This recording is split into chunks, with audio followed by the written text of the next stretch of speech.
Hello students, जय हिंद। मैं D के गुप्ता आपके लिए लेके आए हैं चैप्टर फर्स्ट वास्तविक संख्या का पार्ट टू। और अगर आपने इसका पार्ट वन नहीं देखा है तो डिस्क्रिप्शन में लिंक दिया गया है, जाकर पहले उसको देख लें।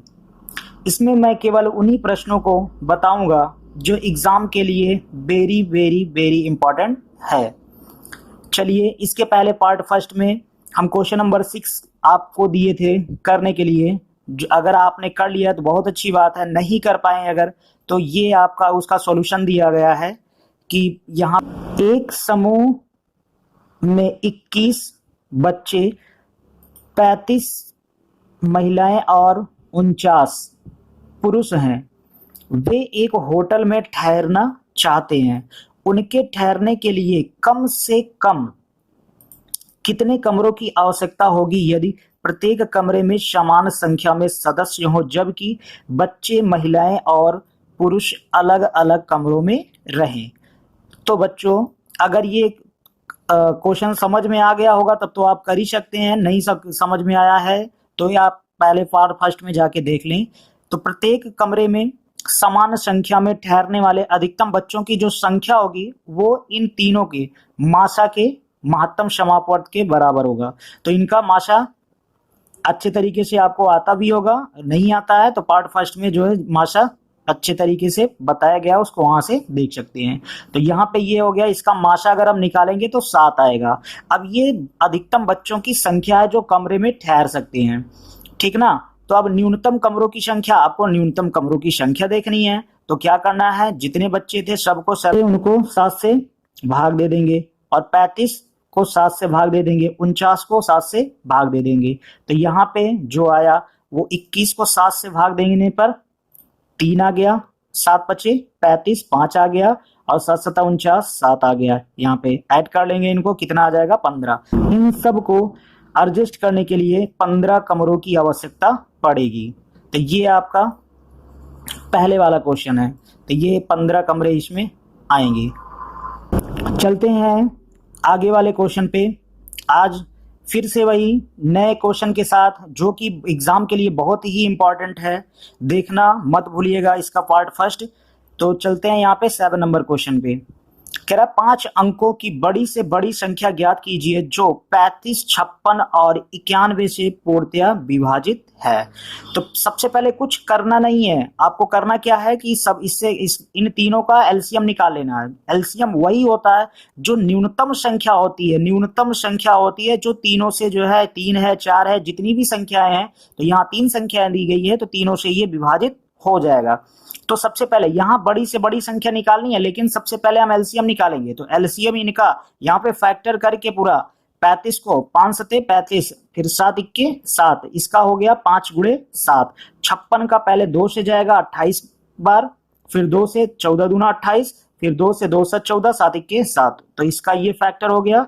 91 का हो गया यहाँ पे 7, 13 से 91, फिर 13 इक्के 13। तो ये हो गया 13, 91 इक्वल जो आया वो 7 इंटू 13 आ गया। अब यहाँ पे बच्चों लासा पहले होता क्या है, यहाँ पे उसको देख लेना है। अब बहुत लोगों को आता भी होगा लासा, तीनों को इकट्ठा भी करके लगा सकते हैं, लेकिन हम उसको दूसरे सवाल में बताएंगे उस तरीके का। पहले ये वाला देख लेते हैं तरीका। 35 में लासा में जो है, जो भी पहली बात तो ये लासा जो होता है लघुत्तम समापवर्त होता है। तो इसमें जो फैक्टर यहाँ पे जो आया है, जो फैक्टर कॉमन है उसको तो लिखते ही लिखते हैं, जो फैक्टर कॉमन नहीं है उसको भी हम लिखते हैं। तो यहाँ पे देख लेते हैं 5 5, यहाँ पे एक एक करके उठाते हैं। 5 यहाँ पे है, 5 इसमें और कहीं नहीं है तो 5 को हम लिख दिए। फिर 7 देखते हैं, 7 कहाँ पे है, 7 इसमें यहाँ मिला, इसमें 7 है तो ये भी हो गया, और इसमें भी 7 है, ये भी हो गया। तो 7 को यहाँ पे 3 बार नहीं लिखेंगे, केवल एक बार लिखेंगे। तो 7 हमारा ये हो गया। फिर 2 देखना, यहाँ पे पहले वाले में इसमें तो 2 है नहीं, इसका तो पूरा कंप्लीट हो गया। यहाँ पे देखते हैं 2 यहाँ पे है और इसमें 2 नहीं है, तो 2 को एक बार लिख लिए। फिर 1 2 बचा है इसमें तो 2 फिर हो गया। फिर 2 बचा है इसमें और किसी में नहीं है तो 2 फिर हो गया। अब बचा क्या, इसमें कुछ नहीं बचा, इसमें कोई और नहीं बचा, सारा हो गया। और इसमें केवल 13 बचा है, और 13 और किसी में है नहीं, 13 को भी लिखना पड़ेगा। सबको गुणा करने के बाद ये आ जाएगा 36 40 हो जाएगा। 3640 आ गया। ये वो छोटी से छोटी संख्या है, इसलिए वो सबसे छोटी संख्या 3640 है जो कि 35, 56 और 91 से पूर्णतया विभाज्य है। 91 से पूर्णतया विभाज्य है, परंतु हमें बड़ी से बड़ी 5 अंकों की संख्या निकालना है। हमको छोटी संख्या नहीं निकालना था, बड़ी से बड़ी 5 अंकों की बड़ी से बड़ी हमको 5 अंकों की संख्या निकालना था। तो करते क्या है, वह अभीष्ट संख्या, सबसे पहले 5 अंकों की बड़ी से बड़ी जो संख्या है वो कितना होगा, 5 बार 9 लिखने पे सबको पता होगा। तो जो हमारा अभीष्ट संख्या, हमको बड़ी से बड़ी 5 अंकों की संख्या लानी है, वो कैसे आएगा, करना क्या है, यहाँ पे एक चीज ध्यान देना है, यहाँ पे ध्यान से देखिएगा इसको। जो बड़ी से बड़ी संख्या है, 5 बार 9 लिखा गया, ये 99,999 को, जो ये है 99,999 में से शेषफल घटा देंगे। कब कब वाला शेषफल, जबकि 99,999 को 3640 से भाग दिया जाए। तो यहाँ पे करना क्या है, ये इसमें से माइनस कर लेना है। जब इसको 99,999 को अगर हम 3640 से भाग देंगे तो जो शेषफल आएगा वो हमारा क्या आएगा, 1719। करके देख लीजिएगा, यही शेषफल आएगा। तो करना क्या है, ये शेषफल जब इसमें से घटा देंगे, क्योंकि ये सबसे बड़ी संख्या है, लेकिन ये संख्या उन तीनों से विभाज्य नहीं होना है, नहीं हो पाएगी। तो नहीं हो पाएगी तो जो शेष बच रहा है उसी को क्या करना, हमको इसी में से माइनस कर देंगे। क्योंकि जब शेष माइनस कर देंगे तो जो बचेगा वो तो विभाज्य होगा ही होगा। तो यहाँ पे माइनस करने पे ये आ गया 98,280। ये आपका आंसर आया। ये 5 अंक 1 1 2 3 4 5 अंक वो 5 अंकों की बड़ी से बड़ी संख्या है, जो कि क्या होगा, इनसे 35, 56 और 91 से पूरा पूरा विभाज्य होगा। तो आई होप समझ में आया होगा वीडियो। ये लिए चलते हैं आपको दूसरे नंबर क्वेश्चन पे, क्वेश्चन नंबर 8 नंबर क्वेश्चन। ये दूसरे टाइप का क्वेश्चन है। कह रहा है कि वह छोटी से छोटी संख्या ज्ञात कीजिए जिसको 35, 56 और 91 से विभाजित करने पर प्रत्येक दशा में 7 शेष बचता है। तो यहाँ पे 7 शेष बचता है, मतलब कि वो छोटी से छोटी संख्या आपको बताना है। तो छोटी से छोटी संख्या जब भी बताना रहता है, आपको पता होगा कि छोटी से छोटी संख्या जब बोले तो यहाँ वहां पे आप लासा निकाल लीजिएगा। हर बार जब भी छोटी से छोटी संख्या बोले तो वहां पे आपको लासा निकालना है। और यहाँ पे क्या करना है आपको कि वो छोटी से छोटी संख्या कैसे मिलेगी, लासा निकालना पड़ेगा। तो तीनों का लासा, यहाँ पे तीनों का लासा, ये आप पहले ही 6, 7, 8 में भी ऐसे इस टाइप से लासा निकालना आपको सिखाया गया होगा। तो लासा इसका निकाल लेते हैं। पहले वाले क्वेश्चन में दूसरे टाइप से था, इसमें दूसरे टाइप से, दोनों में से जो भी आएगा उस टाइप से निकाल सकते हैं आप। तो यहाँ पे लासा इसका जो निकाल लिए, ये भी अभी पहले वाले क्वेश्चन में इसका लासा निकाला गया था, कितना आया था, 3640। लेकिन अब यहाँ पे बोल क्या रहा है, क्वेश्चन ये चेंज है। यहाँ पे बोल रहा है कि प्रत्येक दशा में 7 शेष बचता है।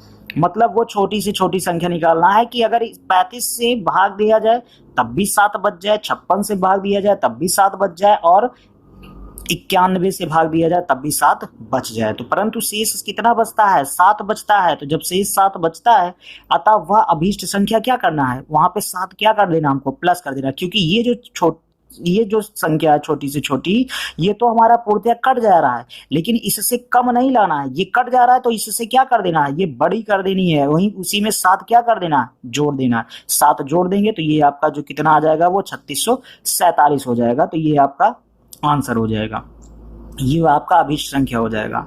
अब यहाँ पे हम एक सूत्र देखते हैं। अगले क्वेश्चन के लिए एक सूत्र देखते हैं। यहाँ पे सूत्र वो आपका क्या है, लासा गुणे मासा बराबर होती है पहली संख्या गुणे दूसरी संख्या। दो संख्या का लासा और मासा का जो गुणनफल आता है वो उन दोनों संख्याओं के गुणनफल के भी बराबर होता है। तो यहाँ पे हम देख सकते हैं लासा गुणे मासा बराबर हो गया पहली संख्या गुणे दूसरी संख्या। इस पे कई सारे क्वेश्चन एग्जाम में पूछे जाते हैं। तो यहाँ पे 4 चीजें हैं। पहली बात तो लासा है, फिर मासा है, फिर पहली संख्या, दूसरी संख्या है। तो इनमें से करना क्या होता है कि कोई ना कोई इसमें से 3 दे देगा। 4 चीजें हैं, 3 दे देगा और एक चीज जो बचेगा वो चीज पूछ लेता है। या लासा और मासा दे देगा, बोल देगा पहली संख्या और दूसरी संख्या का गुणनफल ज्ञात करो। तो यहाँ पे ये चीजें, इस पे चलते हैं। इस टाइप के क्वेश्चन हम देखते हैं क्या होता है। क्वेश्चन नंबर 9 क्या कह रहा है, यहाँ पे देखते हैं। कह रहा है कि दो संख्याओं का मासा 23 और लासा 1449 है। मासा 23 है और लासा 1449 है। यदि एक संख्या 207 है तो दूसरी संख्या ज्ञात कीजिए। दूसरी संख्या आपको बताना है। अभी आपको पहले ही बता चुके कि 4 चीजें होती है, उसमें से 3 दे रखा होगा और एक आपको ज्ञात करना है। तो यहाँ पे दोनों संख्याओं का मासा जो दिया गया है वो कितना है, 23 है। लासा जो दिया गया है वो कितना है, 1449 है। और पहली संख्या आपको दे रखा है कितना है, 207 है। तो जानते हैं भैया, पहली संख्या गुणे दूसरी संख्या बराबर लासा गुणे मासा होता है। तो यहां से दूसरी संख्या, ये गुणे में पहली संख्या है तो इधर जाएगा, बराबर के दूसरे साइड में जाएगा तो क्या हो जाएगा, डिवाइड में, भाग में हो जाएगा। गुणा में रहता है तो भाग में हो जाता है। तो ये लासा, जहां लासा था वहां लासा कितना हो गया, 1449 हो गया। गुणे मासा हो गया आपका, मासा कितना था, 23 था, मासा हो गया। और पहली संख्या आपका कितना था, 207 था।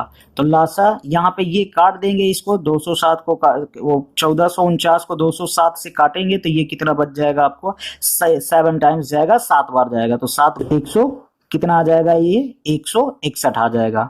161 आपका वो आंसर आ जाएगा। मतलब जो दूसरी संख्या है वो आपका कितना मिल गया, 161 मिल गया। आई होप समझ में आया होगा। अगर नहीं समझ में आया है तो एक बार जो है वीडियो को पॉज करके फिर से देख लीजिएगा। चलिए चलते हैं आपको नेक्स्ट क्वेश्चन पे। क्वेश्चन नंबर 10 है, उसी से रिलेटेड एक क्वेश्चन है यहाँ पे। क्या यह संभव है कि दो संख्याओं का मासा 20 और लासा 630 है? हो सकता है ये कि नहीं हो सकता? अगर हो सकता है या नहीं हो सकता उसका कारण बताना है। तो यहाँ पे क्या हो सकता है देखते हैं पहले।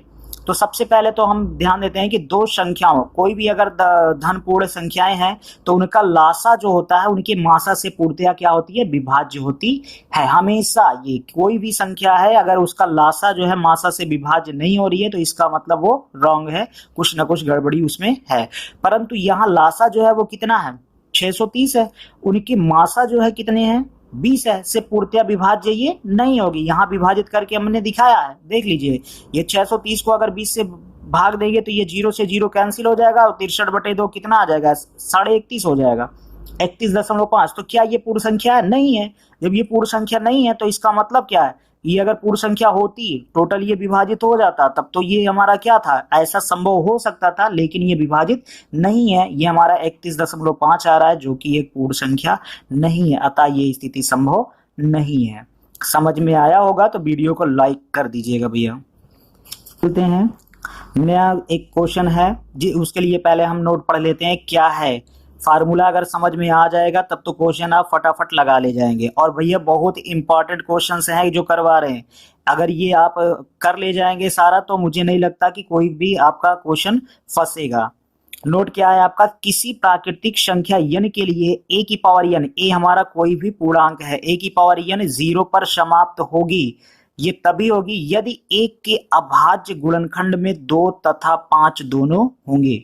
अगर इसका मतलब a का हम क्या कर लेना है, इस टाइप से कई क्वेश्चंस जो है बुक में दे रखा है, हमने भी करवाया, हम भी करवाएंगे। यहाँ पे देख लीजिएगा इसको, a की पावर n अगर है तो a की पावर n मतलब a हमारा कोई भी पूर्णांक अगर है तो ये a का हम अभाज्य गुणनखंड निकाल लेंगे। अगर वो उसके गुणनखंड में 2 और 5 दोनों मिलेंगे तभी वो जो है उस 0 पे n, किसी भी प्राकृतिक संख्या n के लिए वो क्या होगा, 0 पे समाप्त होगा, नहीं तो नहीं होगा। तो यहाँ पे एक क्वेश्चन देखते हैं भैया, देख लीजिए एक क्वेश्चन 11, दिखाइए कि किसी प्राकृतिक संख्या n के लिए 12 की घात n का अंत 0 या 5 पर नहीं हो सकता। तो करना क्या है, सबसे पहले 12 की घात n, आपको फिर से बता दें कि सबसे पहले आपको जो यहाँ पे जितना भी दे रखा हो उसका हम क्या निकाल लेते हैं, अभाज्य गुणनखंड निकाल लेते हैं। तो 12 का अभाज्य गुणनखंड भी होगा 2 दूना 4, 4 यही 12। तो यहाँ पे ये घात n है, 12 घात n बराबर क्या हो जाएगा, 2 गुणे 2 गुणे 3 गुणे घात 3 की घात n हो जाएगा। तो यहाँ पे ये 2 तो दिख रहा है लेकिन यहाँ 5 नहीं दिख रहा है। अभी हम आपको बताए थे कि इसमें नोट में बताए थे कि गुणनखंड में 2 और 5 दोनों होने चाहिए, अभाज्य गुणनखंड में 2 और 5 दोनों होने चाहिए, लेकिन यहाँ पे केवल 2 दिख रहा लेकिन दो तो दिख रहा है लेकिन 5 यहाँ पे नहीं दिख रहा है। और अगर इस स्थिति में अगर एक केवल दिखाई दे दूसरा ना दिखाई दे, तब इसका मतलब इसका ये जो किसी भी प्राकृतिक संख्या n के लिए ये 0 पे समाप्त नहीं होगा। तो 12 के अभाज्य, चूंकि 12 के अभाज्य गुणनखंड में 2 तो है परंतु 5 नहीं है, अतः किसी भी प्राकृतिक संख्या n के लिए 12 की घात n का अंत 0 पर नहीं होगा। ठीक ना।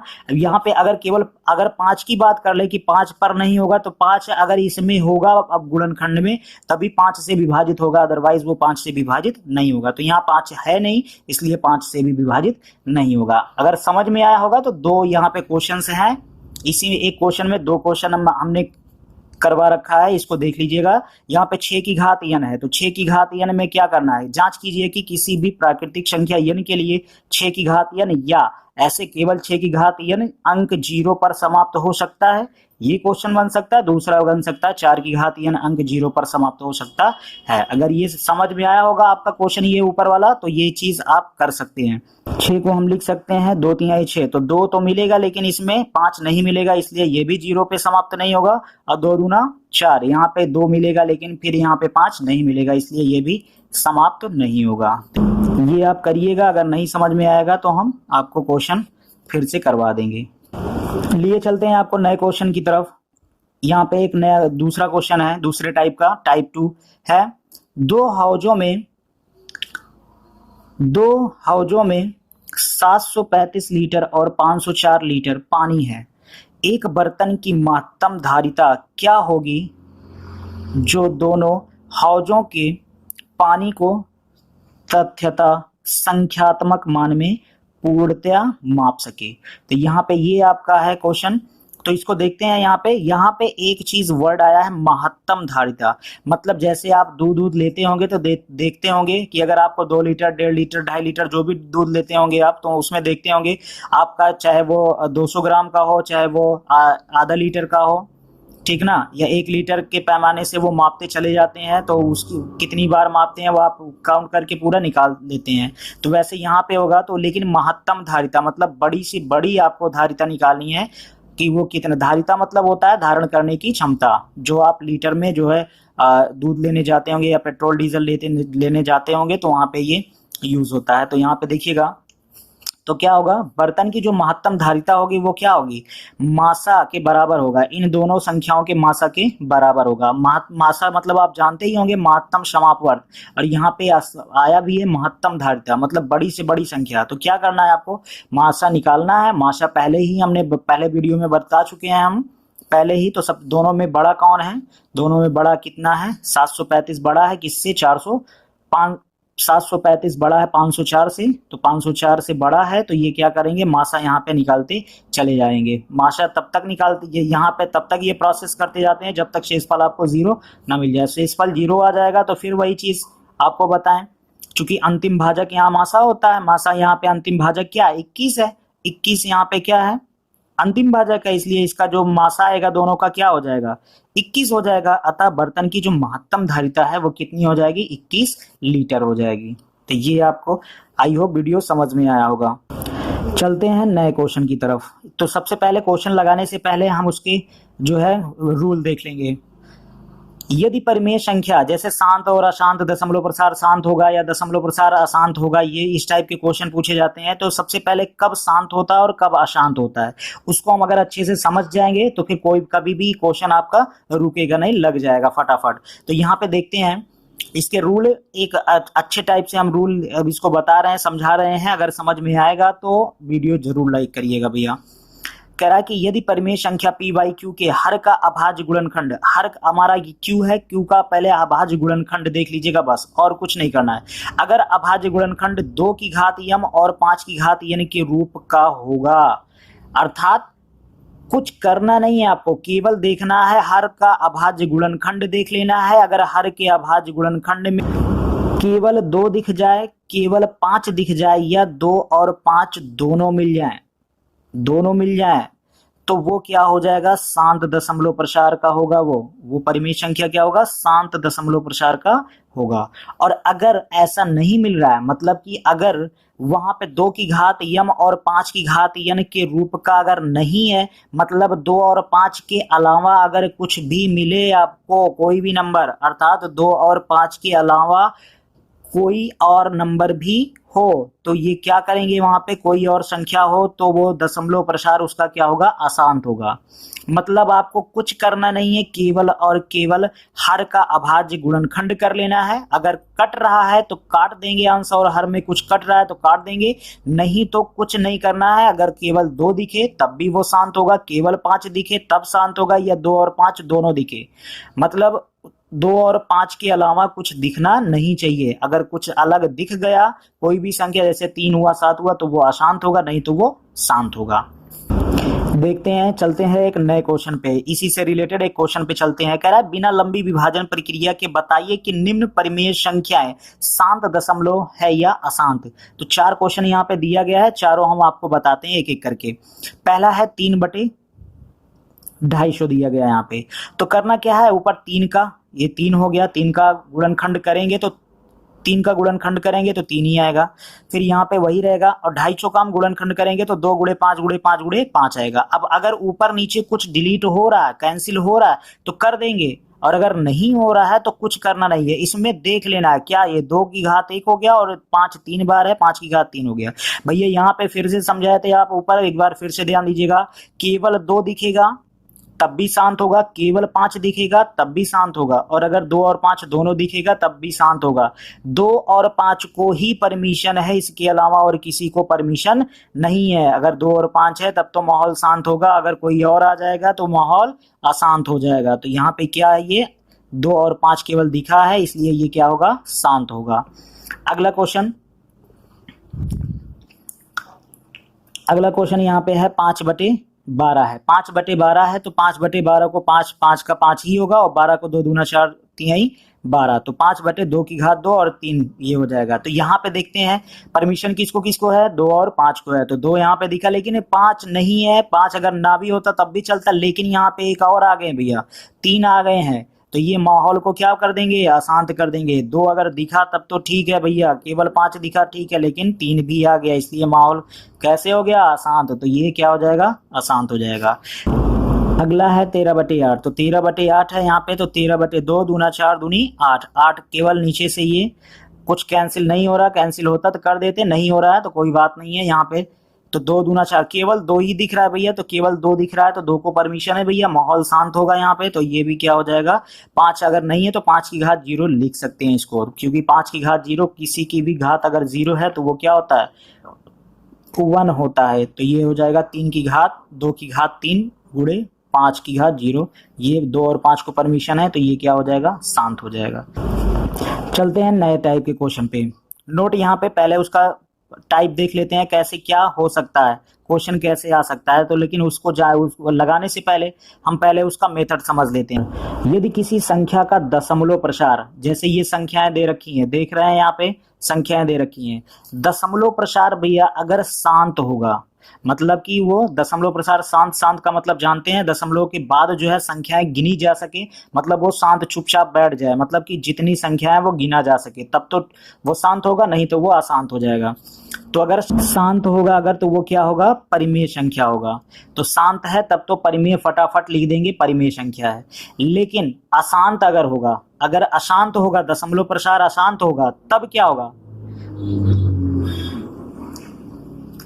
अगर दशमलव प्रसार अशांत होगा तब क्या होगा, ये इसमें भी 2 टाइप बन सकते हैं। पहला होता है आवर्ती और दूसरा होता है अनावर्ती। तो अगर आवर्ती यहाँ पे होगा, आवर्ती मतलब कि बार बार जो आता है, समझते होंगे आप, आवर्ती मतलब बार बार जो आता है, बार बार रिपीटेड होते हैं, या जिसके ऊपर बार लगे होते हैं। जैसे यहाँ पे क्वेश्चन अभी आपको हम बताएंगे, यहाँ पे ये जैसे हम अभी आपको क्वेश्चन यहाँ पे समझाएंगे, ये बार बार लगा रहता है। तो यहाँ पे क्या होता है, आवर्ती अगर है या बार बार रिपीट कर रहा है तो वो परिमेय बनेगा, और अगर अनावर्ती है तो वो क्या बनेगा, अपरिमेय बनेगा। तो यहाँ पे इसको समझ लेते हैं। जैसे यहाँ पे फॉर एग्जांपल एग्जाम्पल के तौर पे यहाँ समझते हैं 1.145 ऐसे दे देगा, उसके बाद बोलेगा कि ये परिमेय है कि अपरिमेय है। तो कुछ नहीं करना भैया, देखना यहाँ पे क्या ये शांत है, शांत, जी बिल्कुल शांत दिख रहा है, 1 2 3 3 अंक तक है दशमलव के बाद, तो ये शांत है। और जब शांत होगा तो आपको यहाँ पे बताए थे भाई, अगर शांत दिखेगा तो शांत क्या दिखेगा, तो ये क्या होगा, परिमेय संख्या होगा। तो ये आपका एक परिमेय संख्या बनेगा, और तो ये हमारा परिमेय संख्या हो गया। दूसरा क्वेश्चन यहाँ पे है 1.525252, तो देख रहे हैं यहाँ पे 525252, 5 आ रहा है, 2 आ रहा है, फिर 5 आ रहा है, 2 आ रहा है, फिर 5 आ रहा है, 2 आ रहा है, तो ये डॉट डॉट लगा हुआ है। डॉट डॉट लगने का मतलब ये क्या हो गया, अशांत हो गया। अशांत है, लेकिन अब देखें बार बार लगातार रिपीटेड है कि नहीं है, रिपीट कर रहा है, रिपीट कर रहा है भैया, 5 के बाद 2, फिर 5 के बाद फिर 2, फिर 5 के बाद फिर 2, तो ये क्या है, आवर्ती है। और अगर अशांत और आवर्ती होता है, अशांत और आवर्ती होता है तो क्या होता है, परिमेय होता है। तो ये हमारा परिमेय हो गया। दूसरा यहाँ पे बार लगा, जब भी बार लगेगा तो वो आप समझ जाइएगा। पहली बात तो ये अशांत होगा, क्योंकि डॉट डॉट को ही हम बार से रिप्रेजेंट कर देते हैं। जब बार बार आता है डॉट ना लगा करके हम यहाँ पे ऊपर बार लगा देते हैं, तो ये 1.125, तो ये तो अशांत होगा ही। अशांत होने के बाद आवर्ती होगा, क्योंकि बार लगा हुआ है, आवर्ती होगा, तो ये क्या बन जाएगा, परिमेय हो जाएगा। उसके बाद अगला देखते हैं यहाँ पे 1.10100100001 डॉट डॉट डॉट, तो यहाँ पे ये अशांत डॉट लगा, डॉट डॉट लगा, इसका मतलब अशांत तो है, लेकिन क्या ये आवर्ती है, जरा देखते हैं। यहाँ पे 1 के बाद 0 आया, फिर 1 आया, यहाँ तक तो ठीक है मामला, फिर 0 आया, ये ठीक है, लेकिन फिर यहाँ पे 0 आ गया। ये 0 यहाँ पे देख रहे हैं बढ़ता जा रहा है, रिपीटेड नहीं है। कैसे रिपीटेड नहीं है, आप कहेंगे कि नहीं रिपीट कर रहा है, ये 1 आया, फिर 1 आया, फिर 1 आया, फिर 1 आया, लेकिन यहाँ पे तो यहाँ पे देखेंगे, आप कहेंगे कि भैया ये क्या है, रिपीटेड है, लेकिन रिपीटेड नहीं है। यहाँ पे क्या है, 1 के बाद 0 आया, फिर 1 आया, फिर 0 आया, ये तो ठीक है, 1 के बाद 0, फिर 1 के बाद फिर 0, लेकिन यहाँ पे 1 और 0 आना चाहिए था, है क्या, ये 0 और 1 है। फिर यहाँ पे 1 के बाद 0 1 आना चाहिए था, यहाँ भी डबल 0 बन गया, तो ये रिपीटेड नहीं है। हर बार वैसे भी 0 बढ़ता जा रहा है, तो ये क्या हो गया, अनावर्ती। और अशांत और अनावर्ती अगर होता है, अशांत और अनावर्ती है, तो अशांत और अनावर्ती है तो वो क्या होगा, अपरिमेय। कुल मिला के अगर यहाँ पे अशांत है और अनावर्ती दिख जाए तो तुरंत आप अपरिमेय डालेंगे, और अगर अशांत है, बार लगा दिख जाए या बार बार रिपीट हो रहा है, तो आप वहां पे क्या डालेंगे, परिमेय डाल देंगे। तो आप ये अगर समझ में आया होगा भाई ऊपर वाला बच्चों, तो यहाँ पे ये आप जो है कमेंट बॉक्स में कमेंट करके बताएंगे कि ये क्या है, परिमेय संख्या है या अपरिमेय संख्या है। वीडियो देखने के लिए धन्यवाद। जय हिंद, जय भारत।